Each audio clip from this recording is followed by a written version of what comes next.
Hello everyone, I'm Phyllida Lloyd and I am the director of the Dunne Shakespeare Trilogy, and it is my great privilege to welcome my dearest friends Clare Dunne, Jackie Clune and Leah Harvey.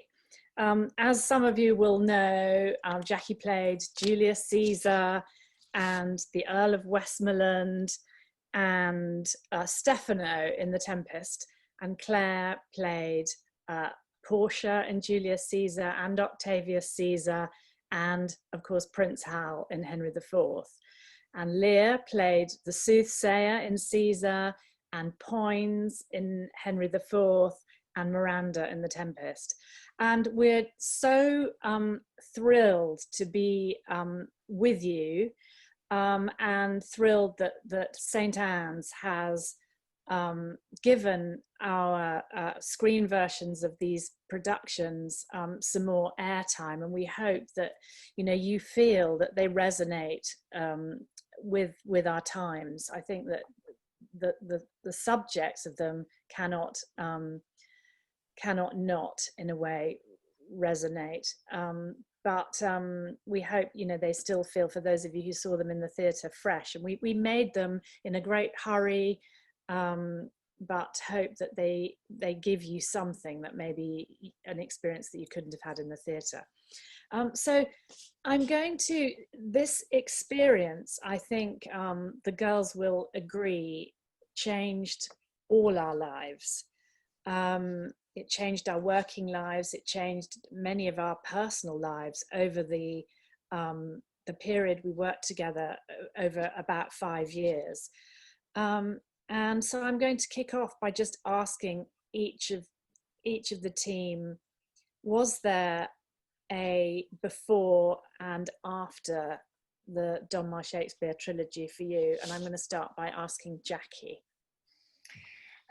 Yes, of course. I mean, I started out in theatre in London in the Fringe with a women's theatre company, but then went into kind of academia, and then my career kind of went loads of different ways, and I was doing a lot of commercial musicals, including Mamma Mia, so that's my link with Phyllida. But I felt over a long period of time that my practice, my career, my practical work had moved away from my politics, because I'd always been a sort of pretty rabid feminist and pretty committed to political theatre and theatre that meant something. But my actual work output had sort of moved away from that a little bit. So for me, it was like a coming home in some ways to being in an all-female company and doing work that really mattered. I'd never done Shakespeare before, and I found it incredibly moving and empowering to be speaking those words and to be working with a group of women and to just sort of smash and grab it. It felt like kind of taking the crown jewels and running away with them, and that was really exciting. So I think after having done that work, I now feel so much more empowered in my career to sort of say, no, I don't want to play that role, it's really boring. Once you've played Julius Caesar, it's difficult to accept hatchet-faced old bag number 47 with a clipboard, that's got 3 lines in something. So yeah, definitely, like politically and also personally, a massive impact. And I'm just so thrilled that the movies are being shown in New York. And I feel really emotional about it, especially where we are now in the industry, in the world, in politics, with the election coming up there, with what's going on here. It feels more important than ever. So yeah, huge impact on me. I'm very, very grateful for the whole experience. Okay, what about you, Clare?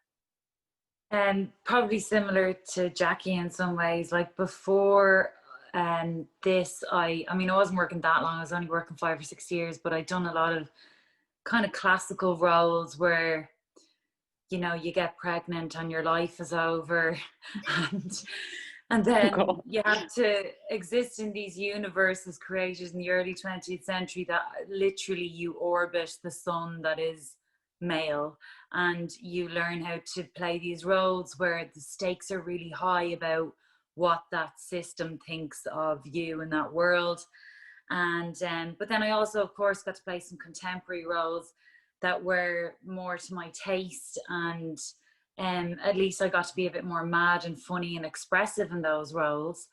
But I think after this experience with the girls and what we did, I think that was the beginning of me learning how to say no to certain things and owning that power to say no to something, but also just to question what's behind the stories, because I wondered about the new narratives we can create now, because this thing that we did pushed those barriers for me. I used to wonder, are we questioning the status quo, and are we looking for new ways of understanding this particular subject, whatever is being discussed in the play or the story? And so I suppose after that, then I wanted to look at work that was much more questioning of the male, the female, and just like society in general. So yeah, I would say it had a huge effect on my choices after that. And Leah, this was your first job. So you're before, you didn't have that sort of that career before this moment, but was there a before and after the trilogy? For sure. I mean, before the trilogy, my career was being a student and learning how to live. So I was pretty much, I'd spent a lot of time in educational institutions, and I was kind of straight out of drama school, joined the trilogy, and it felt like joining a team of incredible, like, super women, superheroes, and that I'd been welcomed with open arms into it. And being the youngest member, the kind of freshest, greenest person in the group, I learned everything I know now. Like, it's every job I do, it affects the kind of how I look at it, what I think about it, what my decisions are, how I approach characters. I learn it all on that job, and because it was my first introduction to the professional world as an adult. And after it, I guess for me, it's meant that all female teams, female power is my norm. That's my norm. And it has been a lot, in my career since then. It's only been 4 years since then, but in my career since then, which is my whole career, it's pretty much just been all female. So that's cool. That's the impact that it's had on me. It's just seems to have, like, that's where I started from. So it's kind of only gone up from there. Okay. Yeah. What was the effect of being in a rehearsal room just with women? What did it mean in terms of being given? I remember Harriet Walters saying that even when she played Cleopatra at Stratford-on-Avon, she still felt that she was only entitled to take up sort of that much space in the rehearsal room, that she shouldn't sort of hog the limelight, she shouldn't sort of take up too much oxygen. I mean, what was the experience like, Jackie? What for you? It was just really, really good fun. I just remember laughing a lot, and we fought and we argued, and it was like any big family. But I think we did a lot of work on that. We did a lot of work in shedding all of those conditioning tropes about, you're not allowed to be the biggest thing in the room, and all of that, which sort of think, I'm a card-carrying feminist, I should know this stuff, but actually it's really deeply ingrained in your body to sort of apologize or not take up too much space, and just being allowed the time to be really creative and really silly and risk things. And a lot of the stuff that we did was so experimental, and it never made the final cut, but we had a lot of fun doing it. And just to be given license to say, this is all about you. This is not, you haven't got two scenes in which to shine. This is all about you, all of you, and the floor is yours. It's quite giddying and quite intoxicating, and it can spoil you a little bit when you then go into mixed companies and you're expected to behave in a certain way, and you're like, nah, that's not happening. Yeah. Other people have then got to catch up. They do. Once they see it's on your CV, they're like, oh, don't mess with her. And Claire, we used to joke. I used to joke with you when we were doing Henry IV and you were playing Prince Hal, and I was sort of urging you to take up, not just the whole of this room, but the whole of the city. And I'd say, how many Irish women does it take to change a light bulb? And you'd say, oh no, it's okay, I'm fine here in the dark. And I think that, for everybody involved, there was hesitance to really sort of stand large. We did a lot of work on just what women do and don't do, and how we tend to use our hands to modify everything. But what for you, what was the sort of what was the power of being an all-female group? Yeah, it was a bit of that taking up the space thing certainly helped me very personally in my own confidence as a performer and as a human being. At that point in my life, I remember the feeling of deserving it. It took me a while to realize that I had to feel like I'm actually worth that space. And that sounds a bit like therapy or something. But when you're so used to playing that role that the woman usually gets to play in a bigger world, or just used to playing those kinds of parts where you only have a couple of scenes to do your thing in, you kind of get comfortable in that space as well. And you can get lazy there. You can go, well, no, I'm okay in that. I'm okay in that. And this forced me to get up off my arse, basically, and take up that space. And not only like play Prince Hal, but imagine being a man that runs a country and it's just handed to you just because you were born into that family. So it was a huge leap for me, a huge leap of faith and exploration. But I think there was other things as well that I learned just from working with women, and such incredible women. And there were, of course, men in the crew. And I remember being struck by how important it is to have gender balance. And as we deepened the work and as we went on for all those years, and we had our different ups and downs along the way with different people in the cast, and I learned myself, to be honest, that there's actually there's male thinking or energies or ways of working, and there's female ways or energies and ways of working. And I realized that sometimes women are men in disguise and vice versa. And that it just made me see that like both ways are useful at different points. And the aim is to find some balance. But it did hugely make me realize the imbalance of male and female energy and power and how we do things in society at large and in the world. And it really got me interested in how we change things systemically. And I also just being in that female group on a real basic level, I just didn't feel scared of what I looked like in a room.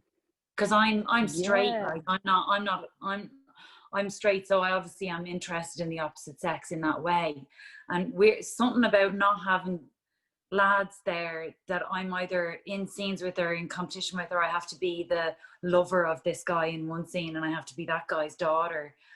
I just didn't have that there. And I know that's probably quite basic, but I really broke free. I remember day one in one of rehearsals, like I think I snogged one of the girls on the mouth in an improvisation, but I didn't give a crap.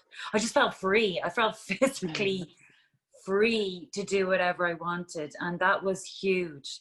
And I also just made so many friends that have like influenced me in my life and that I think of regularly and will drop a text to, even if I haven't seen them in a year or two. I think we've all created a bond that might be for much more than just a few years.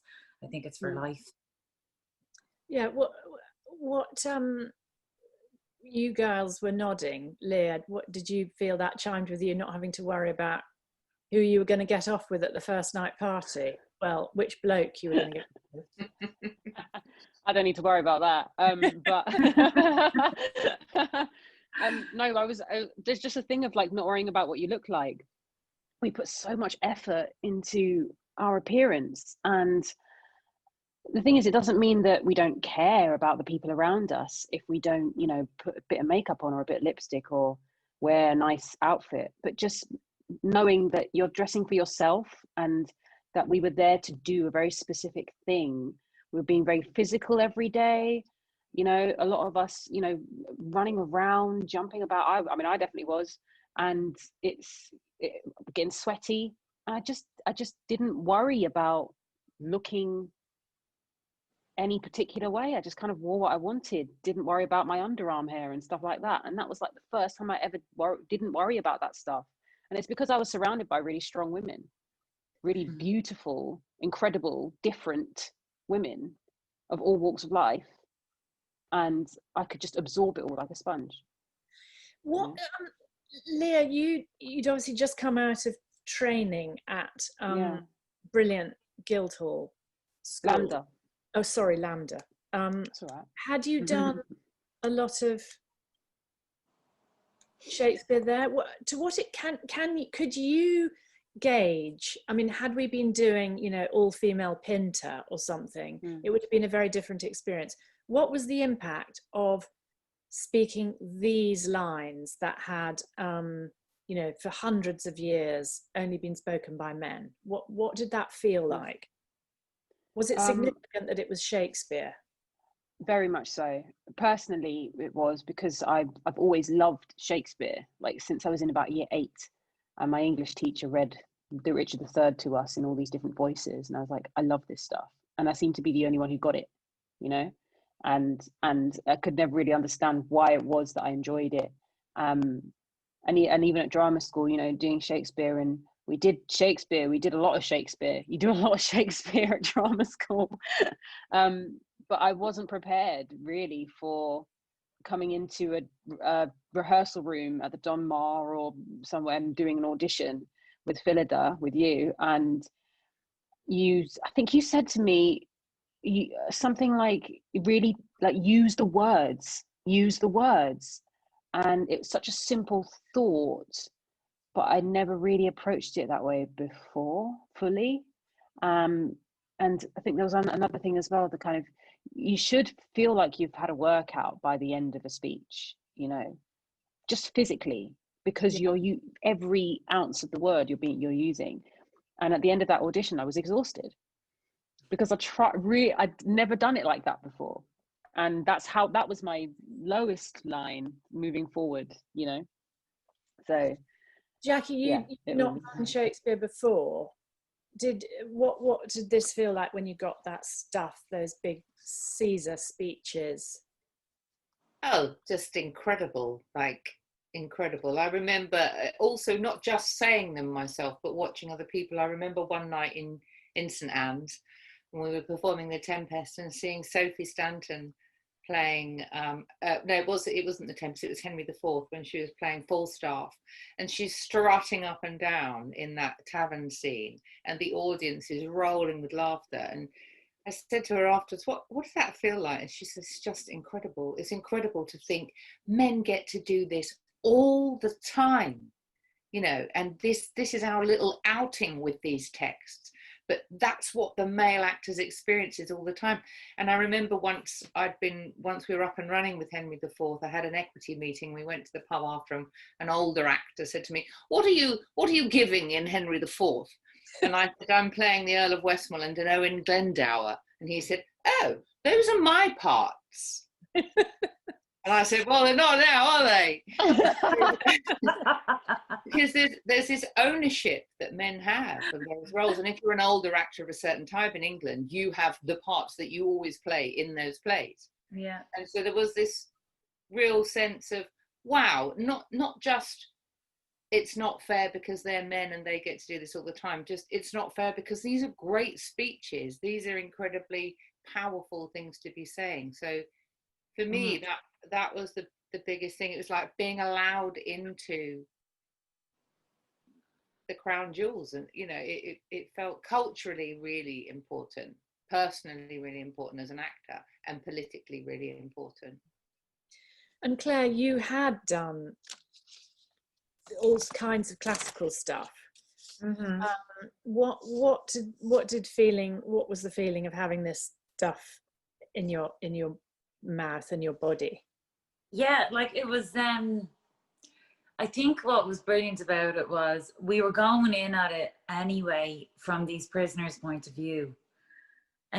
Which sort of like, it was great. It just turned off your academic brain or what meant it was right. There was no right or wrong. It was about, what am I trying to do to that person across the room? What am I actually trying to do to them or do to the situation? Or like I had soliloquies, and I found that like fucking really hard at the start. And then by the end, I felt like I had this new skill, which was just like talking directly to an audience, storytelling to them, and holding the whole room, holding them all in your hand.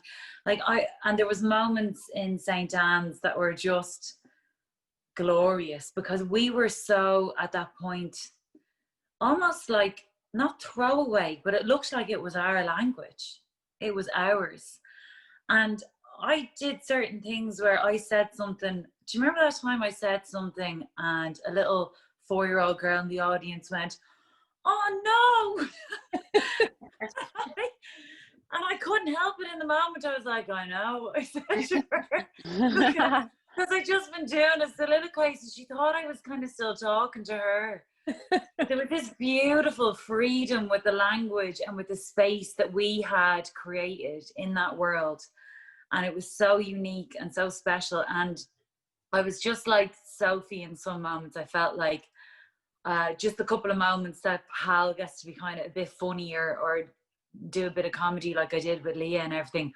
I also had that feeling of like, oh my God, is this what it's like? This is fantastic. Like, and I think that set me up for some of the roles I then did. Like after that, I did what did I do then? Oh yeah, I did like my own show where I spoke directly to the audience, and I wrote it in a rhythm and rhyme like Shakespeare. Like, it had a huge effect on me. And so all of you have been incredibly I mean, you already were, but since this period, you've done other things other than acting. Jackie, you were already a writer, but you have just published your latest book, and I hope you've got a copy down there. Please. I just so happen to have a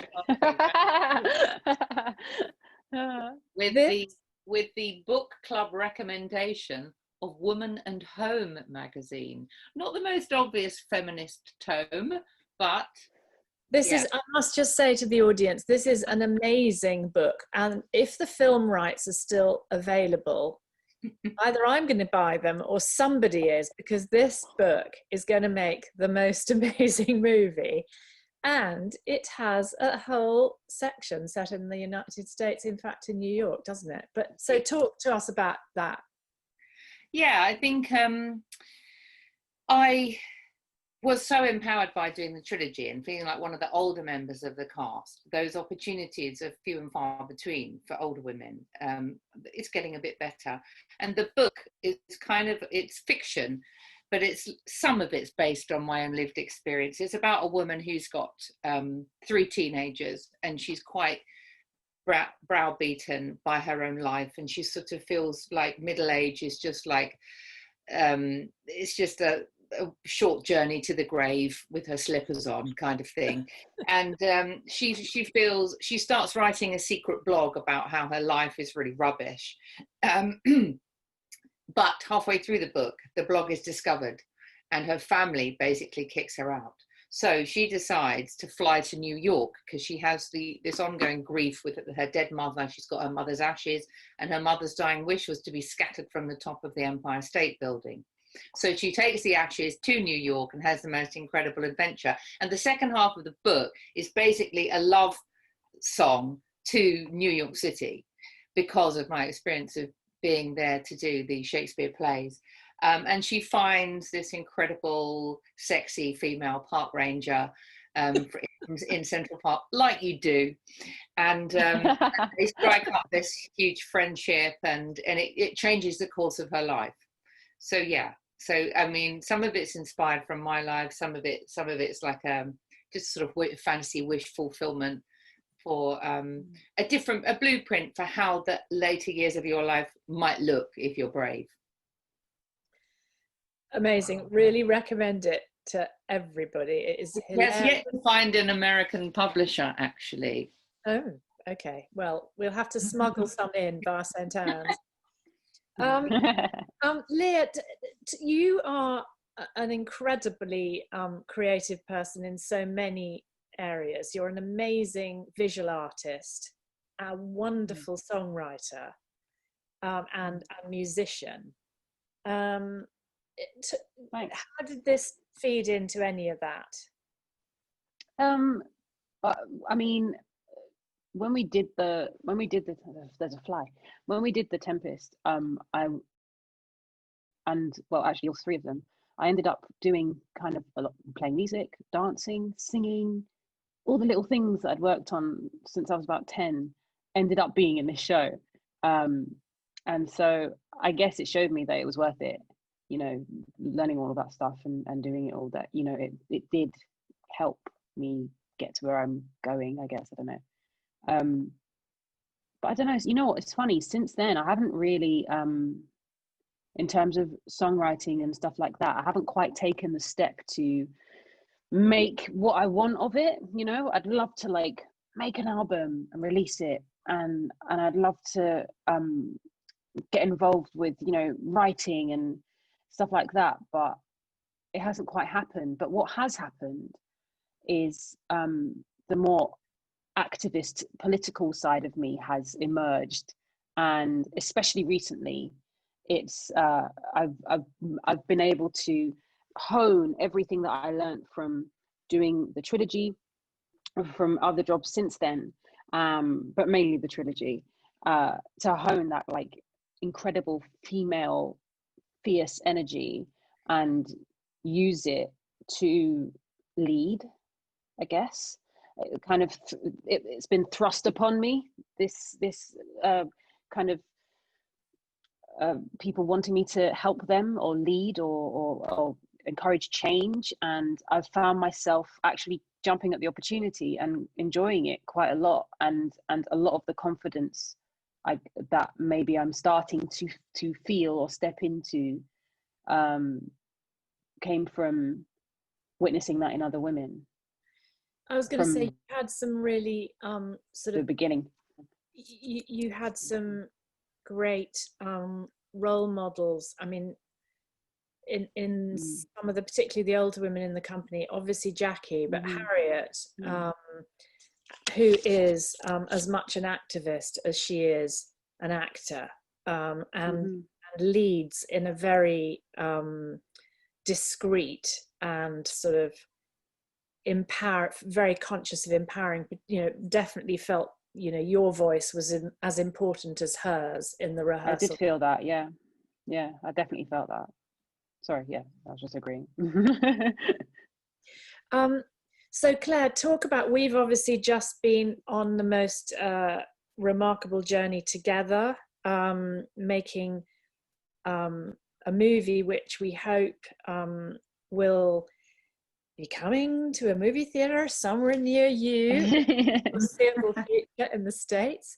Talk to us, I mean, it's not just about that, but talk to us about in what way that your writing really, was that in any way inspired or triggered by this experience?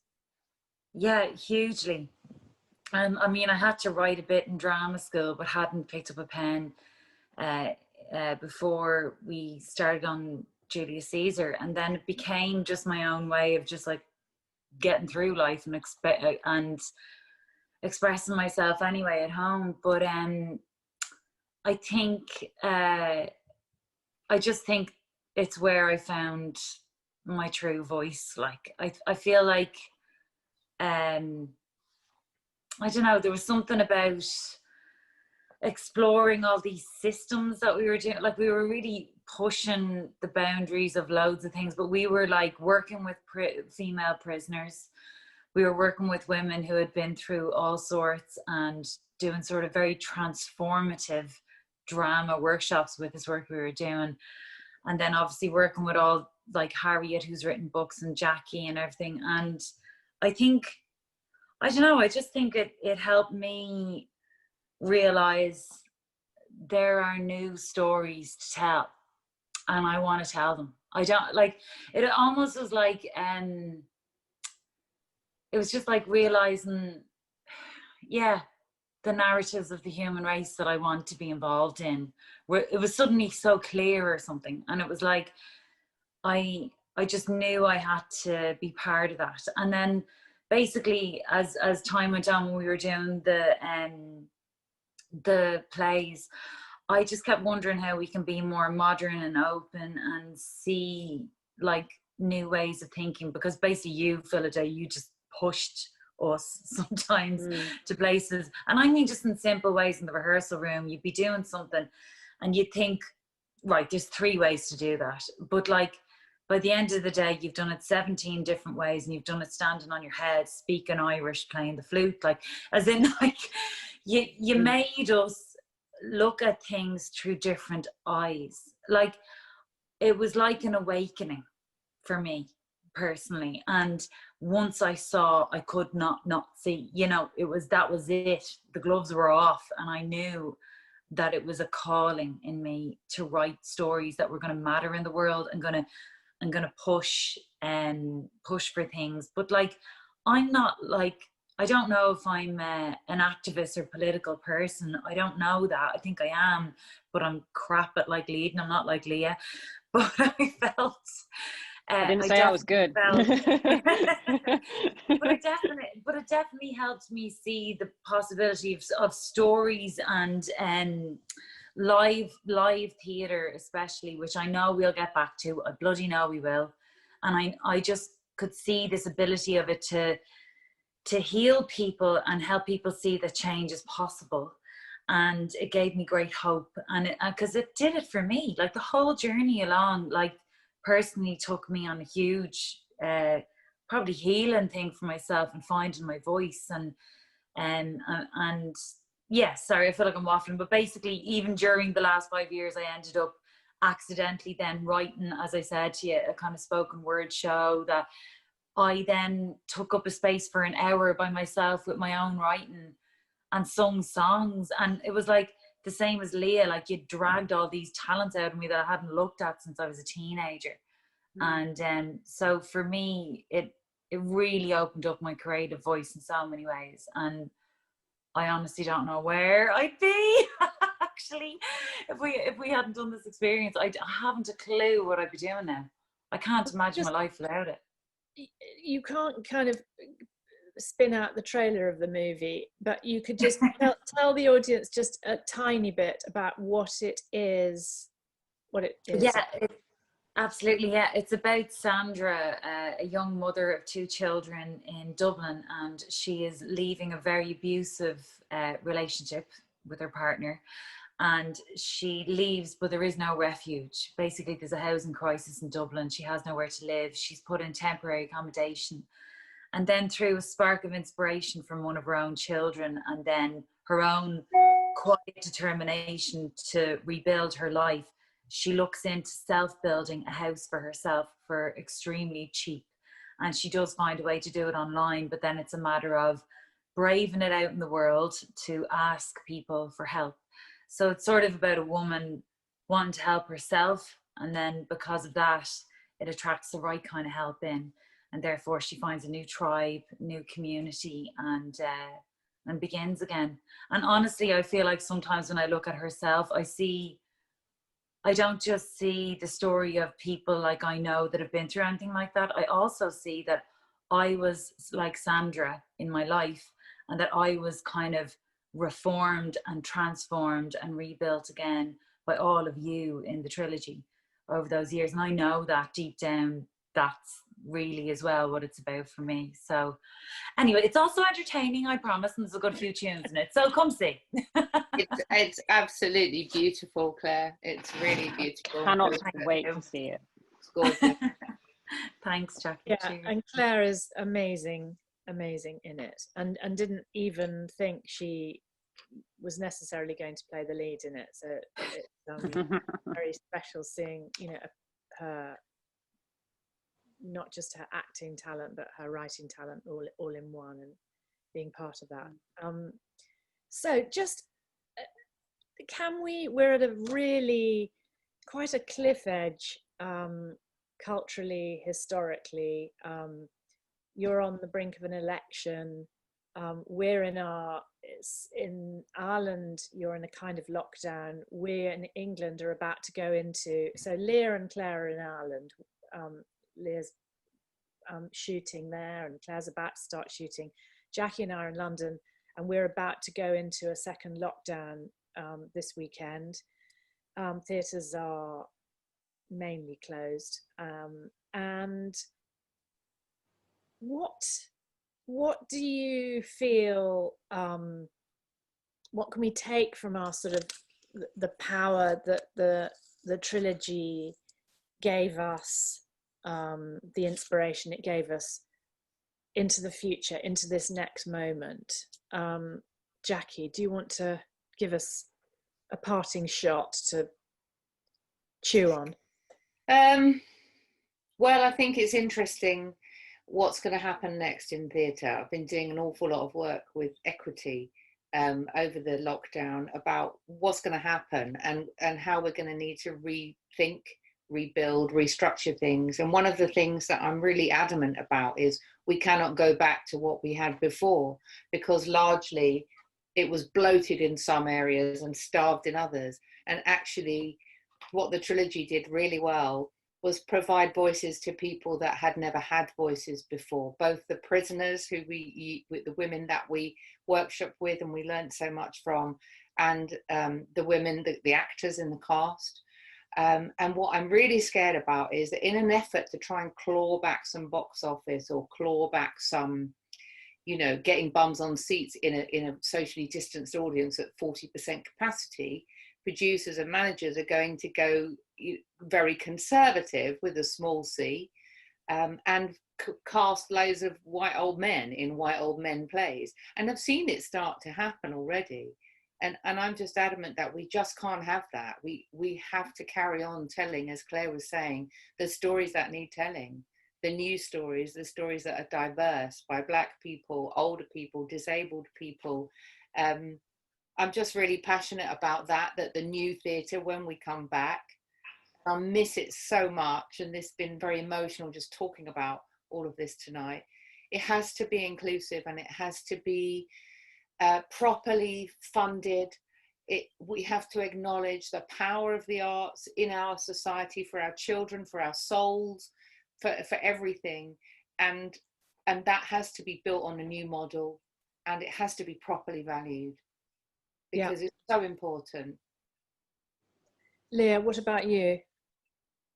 I was just thinking about how, when the trilogy first started, way before I was involved in it, how it was even then, you know, a big cultural kind of, it had a big cultural impact in theatre in London, I guess.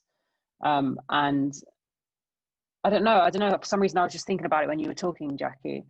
It kind of just made me think about how even that was, people, you know, it wasn't seen before, it wasn't normal, it wasn't, you know, safe, and it still happened, and it was incredible, and it grew into this incredibly massive community. And I guess for me, like the idea of community is what I think is going to help us get to what Jackie's saying, kind of build and create new things, is by holding on to this, what we have here, and, you know, this, and holding on to it and just building on it, you know, asking for help, all of that stuff, asking for help. Like, which, Claire, is a big theme for you, isn't it? Huge, yeah. But also, like, I think awareness and is something like during the trilogy, I feel like Phyllida, even by your choice of casting, enlightened me to like, oh, so it can be done. And it was as simple as, that was mostly what I was saying all the time, was like, oh, right, so this can be done. From, oh, a girl can pick up that table, move it over there, pick up a gun, go over, roll a cigarette and shoot your man down, do a massive speech and then go over and play a song. Like, what I mean is that what bit was that? do you know what I mean? Like, I think like the things we were doing were insane, right? They were like, and maybe they weren't as well. And it was like, okay, so I don't know. For me, the whole thing made me interested in, like, I don't know if I'm allowed curse, but like, fuck the status quo or what is in front of you or what is sitting there. Like, don't even, like, I'm not even concerned about putting my energy into pointing fingers or blaming anymore. I'm interested in a visionary kind of activism. And the very fact that we like built these worlds in a theatrical sense means that we can do it in the real world as well. If we can find places to voice everybody and have stories be told a certain way, well then maybe we can do that in the government, on the ground, and make a more equal society. I mean, it's like the writings on the wall. We actually have all the solutions. Like, I'm sick of just like the whole experience of trilogy just made me a bit like maybe impatient as well and sick of focusing on the old stuff. So it really helped me find new ways of looking at things. Like, everyone should go and watch this documentary I've seen called 2040, which is a vision of the world in 2040 if we use the solutions that we actually have today and just pointed our energy in the right direction. As I mean, literally using the right energy sources on the planet and stuff in terms of climate change. And I think the whole experience of trilogy has just made me certainly know what I'm aiming for, like what vision I'm aiming for, and that we just have to hold on to that vision and we have to aim for that. And so, like I'm just tired of pointing the finger at someone else and going, you should be doing this. Well, I'm going to pick up that chair or whatever it is, pick up the guitar as we did in rehearsals. I'm going to learn that bloody thing and I'm going to do it myself. And I'm not saying I can run a country myself, but I just think as well, the COVID situation, all of this has made us realize that if you decentralize a bit and spread things out and get people to do things where they are on a local level, it helps as well. And I personally, depending on where I am next year or what I'm doing, I feel that feeling of like, I want to drive down to the countryside, turn up in community halls and do a 1 or 2 man show where it matters, like when we need that again. Yeah, I mean, I think that we're all totally with you that local is where we feel is the future. I think there's a strong energy in Ireland and the UK that actually, whilst we're all sort of, it's been very empowering being connected with each other through Zoom as we are now, actually getting out there and meeting one's neighbours and truly knowing what actually is going on in your hood, and committing to that is going to be necessary, and that we cannot go back to where we've been. And in our country, we've just been given a big bailout by the government, and there's a feeling of sort of, oh, we've got to say thank you in the arts, and we're kind of thinking, no, we've got to stay furious and bold and mold breaking. We can't just, you know, I've heard, oh, you know, we really need a comedy now, and you think, yeah, okay, but we also need, we can't be safe. We've got to build on the fact that we've seen the government make huge change and suddenly find masses of money where it didn't seem to be possible before. So we know change is possible, but we could go on that as and the activists within us for the rest of the night. But we want to just say thank you so much for having us, St. Anne's. Thank you, Jackie, Leah and Clare. And we want to get back to New York. we talk about it. How the hell are we going to get there? On a boat. I've said to Susan, we will come up that river on a boat. We'll be singing, and we will get off at Dumbo and be back in St. Anne's. Look forward to seeing you. Thank you. Bye. Bye.